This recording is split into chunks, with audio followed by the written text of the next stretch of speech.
আমি কি পঢ়ি আছোঁ? আমি বায়ু আৰু আমাৰ চৌপাশ পঢ়ি আছোঁ। বায়ু আৰু আমাৰ চৌপাশ পঢ়ি আছোঁ। কালি আমি কি শিকিছিলোঁ? যে আমাৰ চাৰিওফালে বায়ু আছে, সেইটো আমি কেৰি বেগত ভৰাই কিনি টেষ্টিং কৰি দেখিছিলোঁ। বায়ু আছেনে নাই, হয়নে নহয়? আজি আমি পঢ়িম যে মাটিৰ ভিতৰতো কি থাকে, মাটিৰ ভিতৰতো কি থাকে, মাটিৰ ভিতৰতো কি থাকে, বায়ু থাকে। মাটিৰ ভিতৰতো কি থাকে, বায়ু থাকে। এইটো কুৰা হ'ল শুকান মাটিৰ চপৰা। তুমি ধৰাচোন, এইটো কি কি চপৰা? এইটো কি কি মাটিৰ চপৰা? ভালদৰে কোৱা আকৌ।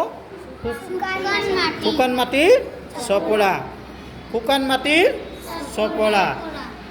এইখিনি কি আমাৰ? এইখিনি আমাৰ পানী। এতিয়া আমি শুকান মাটিৰ চপৰাটো পানীত দি চাম যে বায়ু আছেনে নাই প্ৰমাণ কৰিম। কৰিম নে নাই? গতিকে আমি মাটিৰ চপৰাটো এতিয়া পানীত দি দিয়া।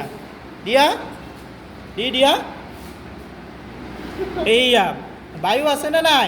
বায়ুবিলাক কি কৰি আছে? বায়ুবিলাকৰ ঠাইত কি হৈছে? পানীৰে পূৰ হৈ আছে। আমি দেখিলোঁ নে নাই? এতিয়া শুকান মাটিৰ চপৰাটো কি থাকে? বায়ু থাকে।